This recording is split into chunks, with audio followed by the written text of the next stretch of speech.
ce point désabusé sur son compte que tu l'en crois capable. Au point d'en oublier ses propres intérêts, sans doute pas, mais pour ce qui est de tout le reste, je crains bien que oui. Ah, si vous pouviez avoir raison. Pourtant, je n'ose l'espérer, mais dans ce cas, pourquoi renoncer à aller en Écosse? D'abord, reprit M. Gardiner, il n'y a aucune preuve irréfutable qui n'y se soit pas rendue. Ah, cependant, le fait qu'il les a abandonnés la diligence pour louer une voiture constitue une force présomption. Et en outre, on n'a relevé aucune trace de leur passage sur la route de Barnet. Eh bien alors, supposons qu'ils soient à Londres. Il se peut qu'ils ne s'y trouvent que pour se cacher, non pour quelque raison exceptionnelle. Ils n'ont sans doute ni l'un ni l'autre beaucoup d'argent, et ils ont pu se dire qu'un mariage à Londres, certes moins rapide qu'en Écosse, leur coûterait moins cher. Mais pourquoi tout faire en secret? Pourquoi craindre qu'on les découvre? Pourquoi faut-il qu'ils se marient en privé? Non, cela ne tient pas debout. Son meilleur ami, comme le dit Jane dans sa lettre, était certain qu'il n'avait pas la moindre intention de l'épouser. Wickham n'épousera jamais une femme qui n'a pas d'argent. Il n'en a pas les moyens. Et que peut bien offrir Lydia? Quel charme a-t-elle en dehors de sa jeunesse, de sa bonne santé et de sa gaieté qui pourrait l'amener à renoncer pour elle à tout espoir de tirer profit d'un bon mariage? J'ignore si une éventuelle disgrâce auprès de son régiment peut ou non l'empêcher de faire cet enlèvement, un déshonneur total, car je ne sais rien des effets qu'une telle décision est susceptible d'entraîner. Et pour ce qui est de votre seconde objection, j'ai peur qu'elle ne tienne pas. Lydia n'a pas de frère susceptible de la défendre, et Wickham, en songeant au comportement de mon père, à son indolence et au peu d'attention qu'il a toujours paru accorder à ce qui se passait dans sa famille, s'imagine peut-être qu'il se montrera aussi passif et accordera aussi peu d'importance qu'un père le puisse dans des circonstances analogues. Mais crois-tu que Lydia ait perdu tout sens des réalités, ne songe qu'à son amour au point de consentir à vivre avec lui sans être mariée? On dirait bien que oui, et il en est fait très choquant, répondit Elisabeth, les larmes aux yeux, qu'on en vienne à douter à ce point du sens des convenances et de la vertu de sa propre sœur. Pourtant, je ne sais que dire. Il est possible que je sois injuste avec elle, mais elle est très jeune. On ne lui a jamais appris à réfléchir aux choses sérieuses. Et au cours de ces 10 derniers mois, ou plutôt de cette dernière année, son existence n'a été qu'amusement et frivolité. On l'a autorisée à passer son temps de la manière la plus oisive et la plus légère qui soit, et à faire sienne toutes les opinions qui venaient jusqu'à elle. À partir du moment où le régiment du comté a été cantonné à Merrington, elle n'a plus eu en tête que l'amour, la séduction et les officiers. Elle n'a cessé d'y penser et d'en parler, et a ainsi fait tout son possible pour donner plus de, plus d'intensité à une sensibilité qui est déjà naturellement assez passionnée. Et nous savons tous que, de par sa personne et ses manières, Wickham possède tout ce qu'il faut pour séduire une femme. Cependant, tu vois bien, dit sa tante, que Jane ne pense pas autant de mal que toi de Wickham. Elle ne le croit pas capable d'une chose pareille. De qui Jane a-t-elle jamais pensé du mal? Répondit Elisabeth. Et qui pourrait-elle croire capable d'une chose pareille, quels que soient ses antécédents, tant qu'on n'a pas de preuves contre lui? Mais Jane sait aussi bien que moi qui est réellement Wickham. Nous savons toutes les deux que c'est un débauché, dans tous les sens du terme, qu'il n'a ni intégrité, ni honneur, qu'il est aussi fourbe et trompeur que manipulateur. Es-tu toi vraiment certaine de tout cela? Demanda Mrs. Gardiner, très curieuse de savoir comment elle avait obtenu ces renseignements. Oui, absolument, rétorqua Elisabeth en rougissant. Je t'ai rapporté l'autre jour la conduite lamentable qui était la scène avec M. Darcy, et toi-même, la dernière fois que tu es allé à Longbourn, tu as entendu de quelle façon il parlait de l'homme qui avait fait preuve envers lui de tant de bonté et de générosité. Et il y a d'autres faits que je n'ai pas le droit, qu'il ne vaut pas la peine de relater.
jeu en se faisant berner, voilà qui ne m'avait jamais traversé l'esprit.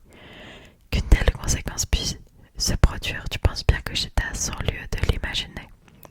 Donc, lorsqu'ils sont tous partis pour Brighton, tu n'avais, je présume, aucune raison de croire qu'ils s'étaient entichés l'un de l'autre. Aucune. Je ne me souviens d'aucun signe d'affection, ni d'un côté ni de l'autre. Et si j'avais eu le moindre indice, tu penses bien que notre famille n'est pas de celle où ce genre de choses a la moindre chance de passer inaperçue. Lorsqu'il a intégré le régiment, elle était prête à l'admirer. Mais nous l'étions toutes. Pendant les 2 premiers mois, il a fait perdre la tête à toutes les filles de Merrington ou des environs, mais il n'a jamais fait le moindre cas d'elle. Ce qui fait qu'après lui avoir voué quelque temps une admiration excessive et extravagante, elle s'est vite lassée pour s'amouracher d'autres soldats du régiment qui faisaient davantage attention. On croira sans peine que même si reprendre cette discussion sans cesse ne pouvait rien apporter de nouveau pour étayer leurs craintes, leur espoir ou leur conjecture sur ce sujet captivant, aucune autre n'était à même de les occuper bien longtemps au cours du trajet.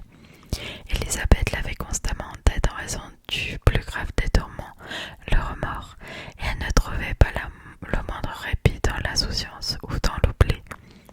Ils voyagèrent aussi vite que possible et après avoir passé une nuit dans une auberge, ils atteignirent Longbourn le lendemain, à l'heure du dîner. Pour Elisabeth, il était réconfortant de se dire qu'elle avait épargné à Jane le souci d'une longue attente. Les petits gardienneurs, attirés par la vue d'une voiture, se tenaient sur les marches quand, après être entrés dans l'enceinte des écuries, les voyageurs arrivèrent près de la porte. La surprise joyeuse qui illumina leur visage et qui se traduisit par toutes sortes de bonds et de gambades fut la première manifestation charmante de leur plaisir de les retrouver. Elisabeth sauta à terre et, après avoir rapidement embrassé chacun d'eux, elle se précipita dans le vestibule où Jane, qui descendait à la hâte de la chambre de sa mère, vint immédiatement l'accueillir.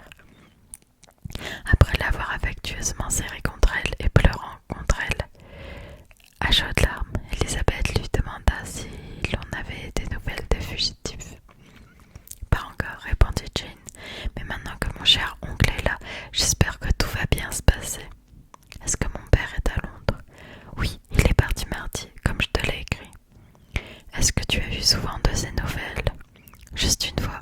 Elle m'a écrit quelques lignes mercredi pour dire qu'il était arrivé sans encombre et pour me donner ses instructions, ce que je l'avais instamment prié de faire. Il a simplement ajouté qu'il n'écrirait plus avant d'avoir quelque chose d'important à dire. Et ma mère, comment va-t-elle? Comment allez-vous tous? Ma mère va aussi bien que possible, il me semble, même si elle est très affectée. Elle est en haut et sera très heureuse de vous revoir tous. Elle ne quitte pas son boudoir. Marie et Kitty vont très bien. Dieu merci. Mais toi, comment vas-tu? S'écria Elisabeth. Tu as l'air pâle. Que de choses tu as dû endurer. Sa sœur l'assura néanmoins qu'elle se portait très bien. Elle arrivait des autres mit fin à leur conversation qui s'était déroulée pendant que M. et Mrs. Gardiner étaient occupés avec leurs enfants. Jane accourut vers son oncle et sa tante, leur souhaita la bienvenue et les remercia tous les deux, alternant les sourires et les larmes. Lorsque tous furent réunis au salon, les questions déjà posées par Elisabeth furent bien sûr répétées par les autres, et ils aperçurent vite que Jane n'avait pas la moindre information à leur donner. Jane n'avait rien perdu de l'optimisme foncier que sa bonté lui inspirait. Elle s'attendait encore à ce que tout se terminât bien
se sont pas mariés et qu'ils n'ont pas l'intention de l'être, évitons de croire que tout est perdu.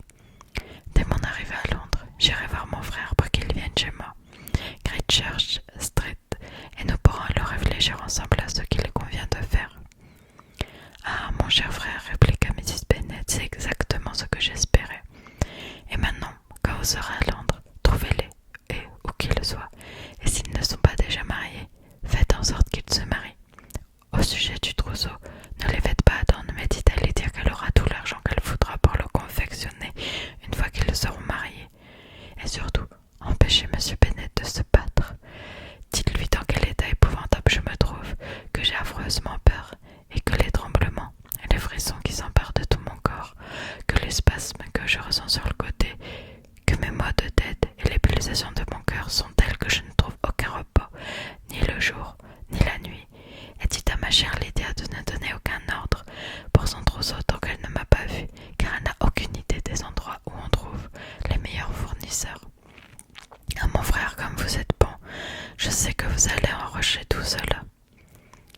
Monsieur Gardiner l'assura une nouvelle fois qu'il ferait tout ce qui était en son pouvoir dans cette affaire, mais il ne put s'empêcher de lui conseiller la modération temporelle que pour les espoirs et les craintes qu'elle nourrissait.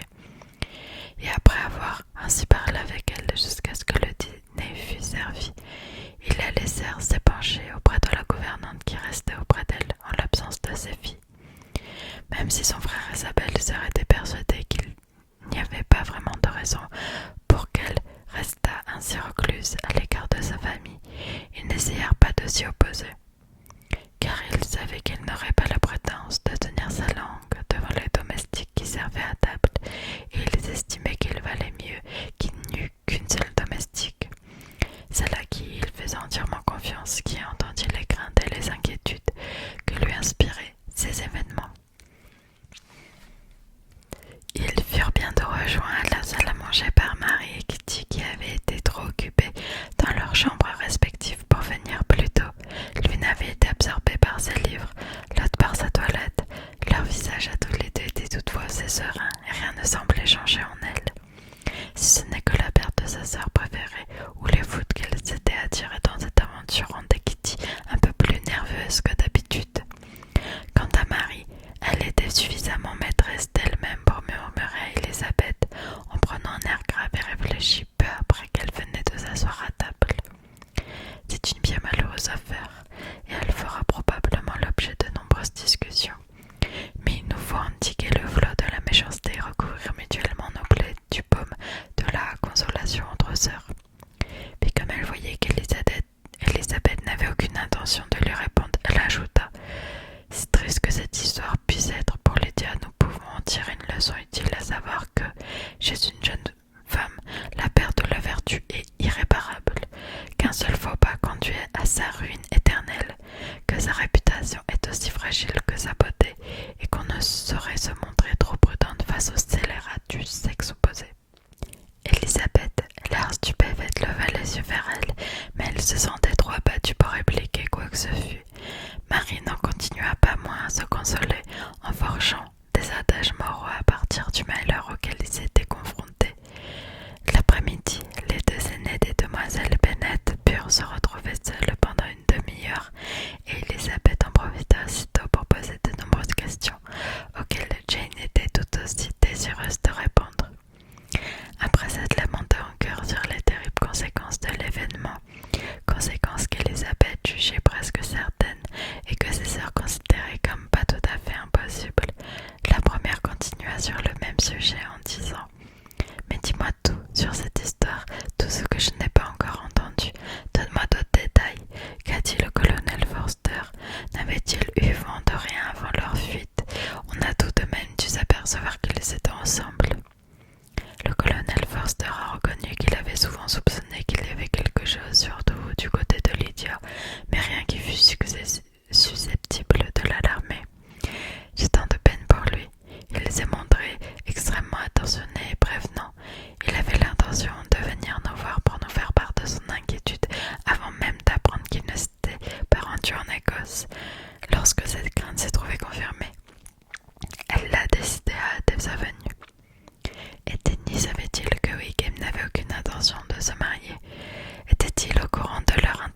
dire ce qu'il pensait de tout cela. Il n'a pas répété qu'il ne croyait pas à ce mariage, ce qui me poussait à espérer qu'on l'a peut-être mal compris la première fois. Et jusqu'à ce que le colonel Forster vînt vous voir en personne, aucun d'entre vous n'imaginait qu'il n'était pas vraiment marié. Comment une pareille idée pouvait-elle nous venir à l'esprit? Je me suis sentie un peu mal à l'aise et j'ai eu quelques doutes sur le bonheur de ma sœur dans ce mariage, parce que je savais que sa conduite n'avait pas toujours été irréprochable. Mon père et ma mère n'en savaient rien, et ils déploraient seulement l'imprudence de cette union. Très fière d'en savoir plus que nous, Kitty a alors tout naturellement reconnu que, dans sa dernière lettre, Lydia l'avait préparée à cette initiative. Elle savait, semble-t-il, qu'ils étaient pris l'un de l'autre depuis plusieurs semaines. Mais pas avant qu'ils aillent à Brighton. Non, je ne crois pas. Et as-tu trouvé que le colonel Forster n'avait pas lui-même une bonne opinion de Wickham? C'est-il qui il est vraiment? Je dois avouer qu'il n'a pas parlé de Wickham en des termes aussi élogieux qu'avant. Il a dit le trouver imprudent et dépensier, et depuis que cette triste affaire s'est produite, on raconte qu'il a quitté Merrington couvert de dettes, mais j'espère que c'est faux. Ah Jane, si nous avions été moins secrètes, si nous avions raconté ce que nous savions de lui, cela ne se serait pas produit. Cela eût sans doute été préférable, répondit sa sœur, mais il semblait injustifiable de révéler les fautes commises autrefois par quelqu'un sans rien connaître de ses véritables sentiments. Nous avons agi avec les meilleures intentions du monde. Le colonel Forster a-t-il pu vous livrer le contenu du billet laissé par Lydia à sa femme? Il l'a pris avec lui pour nous le montrer. Là-dessus, Jane le tira de son portefeuille pour le tendre à Elisabeth. Voilà ce qu'on pouvait y lire. Ma chère Harriet, tu vas rire quand tu apprendras où je suis partie. Je ne peux moi-même m'empêcher de rire en imaginant ta surprise demain matin, dès qu'on s'apercevra de mon absence. Je me rends à Gretna, Green, et si tu n'es pas capable de deviner avec qui, je te croirais bien bête, car il n'y a au monde qu'un seul homme que j'aime. Et c'est un ange, comme il m'est impossible d'être heureux sans lui. Ne t'imagine donc pas que mon départ soit un mal. Tu n'as pas besoin d'avertir Longbourn si tu n'en as pas envie, car la surprise sera d'autant plus grande lorsque je leur écrirai en signant de mon nom Lydia Wickham. Quelle bonne plaisanterie ce sera. J'ai du mal à écrire tellement je ris. Fais, je te prie, mes excuses à Pratt pour ne pas avoir tenu ma promesse de danser avec lui ce soir. Dis-lui que j'espère qu'il ne m'en voudra pas une fois qu'il aura été mis au courant de tout, et dis-lui que j'aurai beaucoup de plaisir à danser avec lui lors du prochain bal où nous nous retrouverons. J'enverrai chercher mes vêtements lorsque je serai à Longbourn, mais je souhaite que tu dises à Sally de réparer un gros à croix dans ma robe de mousseline brodée avant qu'on la mette dans la malle. Au revoir. Transmets mes amitiés au colonel Forster. J'espère que vous porterez un toast pour nous souhaiter bon voyage. Ta tendre amie, Lydia Bennet. Ah, quelle écervelée que cette Lydia, s'écria Elisabeth quand elle eut fini de lire. Quelle lettre, écrite dans un moment pareil, mais elle nous montre au moins que le but de son voyage était sérieux. Quoi qu'il ait pu dire pour la convaincre ensuite, il n'y avait de sa part à elle aucun déshonneur. Mon pauvre père, comme il a dû s'en montrer affecté. Je n'ai jamais vu quelqu'un qui fut autant sous le choc. Il n'a pas pu prononcer le moindre mot pendant 10 bonnes minutes. Ma mère est immédiatement tombée malade et toute la maison a été sans dessus-dessous. Ah, Jane, s'écria Elisabeth, y a-t-il eu ici un seul domestique qui ne fut pas au courant de toute cette histoire avant la fin de la journée? Je ne sais pas, j'espère que oui, mais il est très difficile de rester discret en de telles circonstances. Ma mère a une crise de nerfs, et même si je me suis efforcée de lui apporter toute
changer de voiture.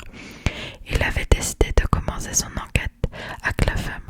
S'il pouvait, d'une manière ou d'une autre, découvrir à quel endroit le cocher avait déposé son client juste avant, il irait y poursuivre ses recherches. Selon lui, il ne devait pas être impossible de retrouver la station et le numéro de la voiture. J'ignore quels autres projets il avait formés, mais il était si pressé de partir et si bouleversé que j'ai eu du mal à obtenir ce peu d'informations. Bon bah Lydia totalement en roue libre, c'est terrible. Du coup là on change totalement d'intrigue et j'aime beaucoup, j'ai trop envie de continuer mais bah je ne peux pas actuellement, encore une fois c'est très frustrant pour moi, je tourne en journée là et ben vu qu'il commence à refaire beau il y a beaucoup plus de passages etc. Et c'est vraiment pas facile à gérer. Je pense que je vais devoir reprendre les tournages en pleine nuit. C'est juste que c'est très fatigant après les lives, et vu que je live presque tous les soirs. Voilà, c'est pas facile, mais j'avoue que j'espère que vous aurez pas trop de pollution sonore